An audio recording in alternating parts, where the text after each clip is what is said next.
राधे राधे मेरे YouTube family. तो आप सभी हमें कमेंट करके पूछते हैं कि पराठे कैसे बनाए जाते हैं। पराठे जो है आप सभी की फूलती नहीं है, फट जाती है। तो आप सभी के लिए आज मैं लेकर आई हूँ। आप देख सकते हैं एक एक पराठा हमारा ना सारे के सारे फूले फूले बन रहे हैं। और आज मैं अलसी का पराठा लेकर आई हूँ जो कि बहुत ही ज़्यादा टेस्टी, स्वादिष्ट और ये मीठा होता है। ये हमारे स्वास्थ्य के लिए बहुत ही ज़्यादा गुणकारी होता है। इसमें ओमेगा 3 फैटी एसिड बहुत ही भरपूर मात्रा में होता है।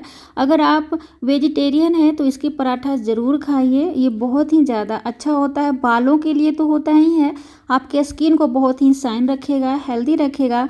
साथ ही साथ पेट के लिए भी बहुत ही ज़्यादा फ़ायदेमंद है। और भी जानकारी आप लेना चाहते हैं तो गूगल पर आप सर्च कर सकते हैं।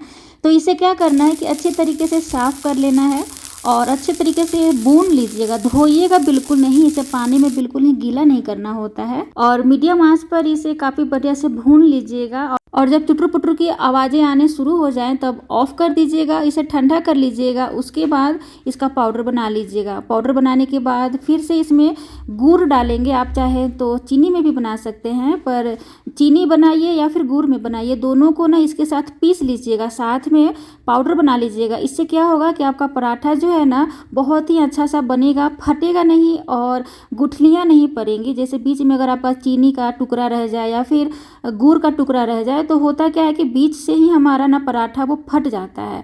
तो इसलिए ना दोनों को साथ में मिलाकर पीस लीजिएगा। आप इसे चाहें तो 1 हफ्ते के लिए या फिर 15 दिन के लिए डब्बे में स्टोर करके भी रख सकते हैं। मैं भी रखी हुई थी, आप देख सकते हैं। मैं डब्बे में से निकाल कर और भी इसमें मिला रही हूँ। स्टफिंग हमारा बिल्कुल बनकर तैयार है।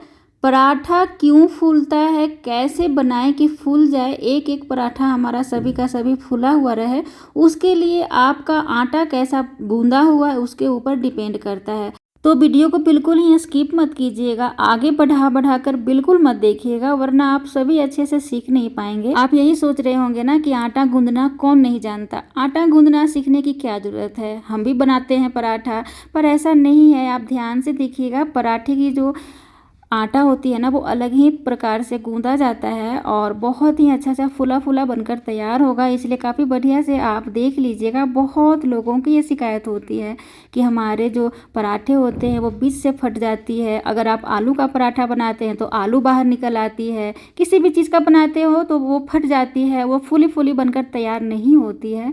तो ये वीडियो आप सभी के लिए है, तो आप देखिए। तो यहाँ पे सबसे पहले ना थोड़ा थोड़ा पानी डालते हुए आटे को काफ़ी बढ़िया से मिक्स कर लीजिएगा। अभी गूंदना नहीं है, मैं आपको ना अभी आटे को मिक्स करना सिखा रही हूँ। गूंदना तो बाद में है, पहले अच्छे तरीके से आपको थोड़ा थोड़ा पानी करके अच्छे से मिक्स कर लेंगे। और जब काफ़ी बढ़िया से सभी आटे अच्छे से मिक्स हो जाएंगे तो थोड़ा थोड़ा पानी डालकर हल्का सा इसे मिलाइएगा।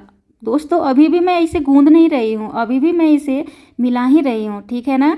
तो काफ़ी बढ़िया से जब सभी आटे को अच्छी तरीके से मिला लें तो फिर इसे क्या करेंगे ना कि 5 मिनट के लिए छोड़ देंगे ढक कर।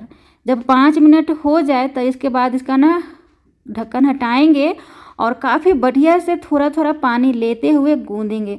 दोस्तों मैंने ये प्रोसेस क्यों किया है, कारण ये है कि जब आप 10 मिनट या 5 मिनट के लिए इसे गूंद कर थोड़ा रेस्ट के लिए छोड़ देते हैं तो आटा जो है हमारा फूल जाता है और सॉफ्ट हो जाता है।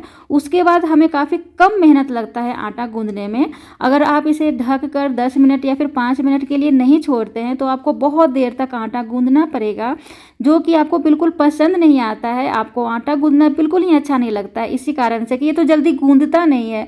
तो ये बहुत ही आसान तरीका है कि 5 मिनट अच्छे तरीके से आटे को मिक्स किया, मिलाया और उसके बाद रेस्ट करने के लिए 5 मिनट के लिए छोड़ देंगे। अब मैं आपको आटा गूंद गया है कि नहीं इसकी पहचान में दिखाती हूँ।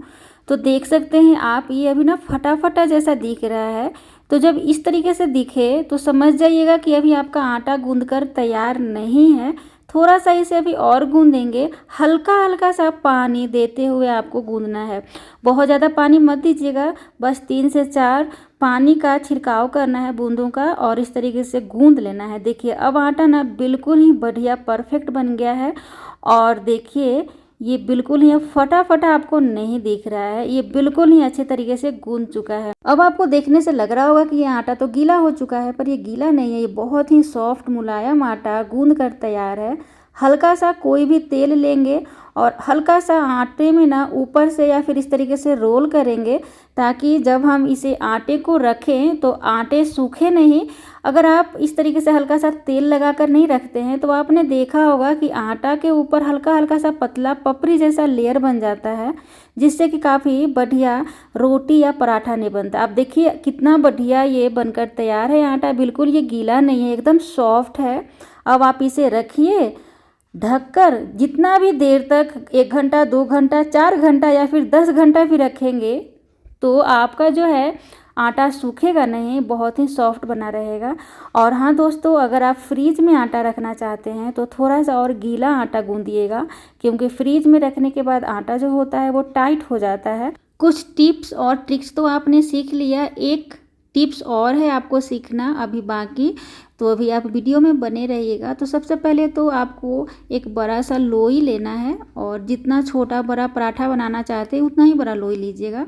इस तरीके से सूखे आटे को लपेटते हुए हल्का हल्का सा कटोरी जैसा आपको शेप बना लेना है, और इसमें ना अलसी का जो पाउडर बनाया हुआ है गुड़ डालकर उसे इसमें डालिएगा। और डालने में कोई भी कंजूसी नहीं कीजिएगा, जितना आपको डालने का मन करे उतना डालिएगा। बहुत लोग ये सोचते हैं कि ज़्यादा इसमें अगर हम डालकर बनाएंगे तो हमारा पराठा जो है वो फट जाएगा। बिल्कुल नहीं फटेगा, मैं आपको गारंटी के साथ कह रही हूँ। और इस तरीके से ना एक और टिप्स है, यहाँ पे ध्यान दीजिएगा। इस तरीके से आपको गोल कर लेना है और लास्ट में थोड़ा सा आटा आपको ऊपर में चिपका देना है, और चिपका कर इस तरीके से आपको ना भर लेना है और अच्छी तरीके से मुंह को बंद कर देना है। ये जो छोटा सा टिप्स है ना, आपको ज़रूर पराठों में फॉलो करना है। अगर आप आलू का बना रहे हैं, सत्तू का बना रहे हैं, किसी भी चीज़ का बना रहे हैं, तो ये छोटा सा टिप्स जो है ना आप ज़रूर अपनाइएगा। आपका पराठा बिल्कुल ही फटाफटा बनकर तैयार नहीं होगा। आपकी शिकायत होती है ना कि बीच से हमारा पराठा जो है वो काफ़ी फट जाता है, तो आप एक बार इस तरीके से कीजिएगा और हल्का हल्का इस तरीके से दबा दीजिएगा। इससे क्या होगा कि अंदर जो भी हवा भरा होता है पराठे का वो निकल जाता है। आप डायरेक्ट अगर इस तरीके से बेलते हैं तो फटने का चांस बना हुआ रहता है थोड़ा, क्योंकि अंदर एयर रहता है, तो थोड़ा सा चिपका दीजिएगा। अब जितना पतला मोटा बनाना चाहते हैं उतना बनाइए, बेलिए इसे आटे की सहायता से, थोड़ा थोड़ा सूखा आटा लगाइएगा। अब देखिए दोनों तरफ मैं आपको दिखा रही हूँ, बिल्कुल ही ये फटा नहीं है। अब इसे अच्छी तरीके से तवे पर रखकर पकाएंगे। और दोस्तों, ये जो अलसी का पराठा है बिल्कुल ही गर्मा गर्म ही खाइएगा, क्योंकि जब ये ठंडा हो जाता है तो वो सही नहीं लगता, वो थोड़ा सा हार्ड बन जाता है। गर्मा गर्म अगर आप खाते हैं तो बहुत ही सॉफ्ट बनता है। देखिए जैसे जैसे ये पक रहा है वैसे वैसे ये फूल रहा है। अब मैं आपको इसके ऊपर मैं घी डाल रही हूँ, आपको जो भी खाना पसंद है, रिफाइंड ऑयल, घी, डालडा, वो डालिए। इस तरीके से आपको सेकना है। तो देख सकते हैं कितना फूला फूला हमारा पराठा बनकर तैयार है। आपको मैं दोनों तरफ से दिखाती हूँ, देखिए कितना बढ़िया है, दोनों तरफ से बिल्कुल ही ये फटा नहीं है। अब मैं एक और पराठा आपको दिखाती हूँ। दोस्तों, अगर मैं सभी पराठे आपको ना इस तरीके से बना बना कर दिखाने लगे फिर तो आप बोर हो जाएंगे और वीडियो काफ़ी लंबी हो जाएगी। पर ये गारंटी देती हूँ कि जब भी आप इस तरीके से बनाएंगे सारे के सारे पराठे आपके बिल्कुल ही फूले फूले बनेंगे। अब मैं आपको ना काट कर दिखाती हूँ, देखिए कितना हमारा सॉफ्ट पराठा बना है, आप देख सकते हैं। हमारी वीडियो पसंद आए तो लाइक, सब्सक्राइब, हाइप करना बिल्कुल मत भूलिएगा दोस्तों। खूब अच्छे से ये भरकर तैयार है सभी जगह। तो दोस्तों, मिलते हैं जल्द ही नेक्स्ट वीडियो में, तब तक के लिए राधे राधे।